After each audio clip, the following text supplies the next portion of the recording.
एक आखिरी सवाल है सर आपसे। ये प्रश्न विपक्ष ने बार बार उठाया, कई लोगों ने सामने किया। क्या गृह राज्य मंत्री के बेटे आशीष मिश्रा उस वक्त गाड़ी में मौजूद थे जिसकी वजह से ये पूरा हादसा हुआ है? इस पर क्या प्रामाणिक रूप से कुछ भी आप इस वक्त कहने की स्थिति में है प्रशांत जी? इस संबंध में किसी का भी जवाबदेह व्यक्ति कोई भी इस पर तुरंत कमेंट नहीं देगा, क्योंकि जो भी व्यक्ति इस बारे में बोलेगा उसको इन चीज़ों की जिम्मेदारी लेनी पड़ेगी और कोर्ट में उसकी गवाही देनी पड़ेगी। तो जब हमारे विवेचक इस निष्कर्ष पर पहुंच जाएंगे और इन चीज़ों को बताएंगे तब हम आपके साथ अवश्य शेयर करेंगे। लेकिन आपके चैनल के माध्यम से हम स्पष्ट कर देना चाहेंगे कि हमारे प्रदेश के शीर्ष जो एग्जीक्यूटिव हैं उन्होंने यह स्पष्ट कर दिया है, निर्देश दे दिया है कि किसी भी हालत में दोषी को बख्शा नहीं जाएगा और ये चीज़ों को हम करके दिखाएंगे। जांच की दिशा क्या है सर? क्या आप इलेक्ट्रॉनिक फुटप्रिंट से ये पता लगाने की कोशिश कर रहे हैं कि आशीष मिश्रा उस वक्त वहां पर मौजूद थे या नहीं? मैं आपको बताऊं कि जो प्रत्यक्ष ह्यूमन जो विटनेसेस होते हैं वो हॉस्टाइल हो सकते हैं, लेकिन जो टेक्निकल एविडेंसेस कलेक्ट होती हैं वो परमानेंट है। तो हम सभी तरह के वैज्ञानिक साक्ष्य जो आज के दिन में एक सफल अभियोजन के लिए आवश्यक हैं, हम सारी एविडेंसेस एकत्रित कर रहे हैं और उसके बाद ही हम अकाट्य साक्ष्य के आधार पर अग्रिम कार्रवाई करेंगे ताकि हमें आगे चल के किसी तरह की कोई एम्बैरेसमेंट न झेलना पड़े। मोबाइल ट्रेस कर रहे हैं क्या आप सर? सीधा सवाल आपसे पूछ रही हूं क्योंकि लोग भी ये जानना चाहेंगे।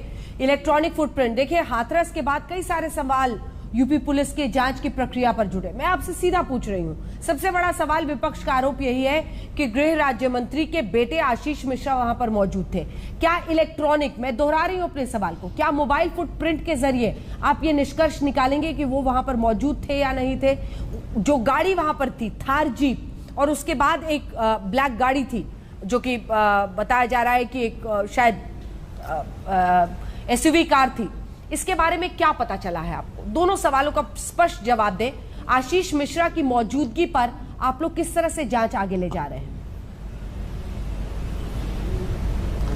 अंजना जी, मैंने आपको कहा और मैंने जो बात आप पूछना चाह रही हैं मैंने पहले ही कह दिया कि सभी साक्ष्यों का संकलन होगा और जब सभी साक्ष्य का मतलब है कि जो चीज़ें आप बोल रही हैं वो उसमें इंक्लूडेड है और सभी जो लेटेस्ट फॉरेंसिक जांचें हैं या लेटेस्ट टेक्निक्स हैं सबका हम इस्तेमाल करेंगे ताकि हम, जैसे मैंने बताया कि हम सफल अभियोजन की तरफ इस केस को ले जाएंगे ताकि कोर्ट में हमारी साख बची रहे और हम कन्विक्शन दिला पाएं।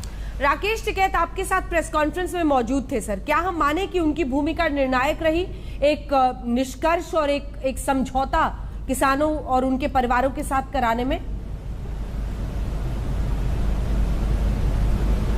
नहीं, वहाँ केवल वही नहीं मौजूद थे, अन्य लोग भी थे, उस पंथ के भी काफ़ी लीडर्स साथ में बैठे थे। चूँकि उनको सभी जानते हैं, आपने भी उनको फोकस किया, लेकिन वो अन्य जो पंथ के लीडर थे लोकल वो भी साथ में बैठे थे और उन लोगों ने उनको ऑथराइज किया था बात करने के लिए और सभी लोगों के सामने बहुत पारदर्शी तरीके से जो भी वार्ता हुई वो प्रेस के साथ शेयर किया गया और उस पर सबको संतुष्टि है। प्रशांत जी, क्या चारों जो किसान जिनकी मृत्यु हुई है उनका अंतिम संस्कार करा दिया गया है? जो 4 अन्य जिसमें दावा है कि 3 बीजेपी के कार्यकर्ता और एक ड्राइवर थे, उन सभी 8 लोगों का अंतिम संस्कार करा दिया गया है? जिन लोगों की मृत्यु हुई है उस पर आप क्या स्पष्ट जानकारी देंगे प्रशांत जी?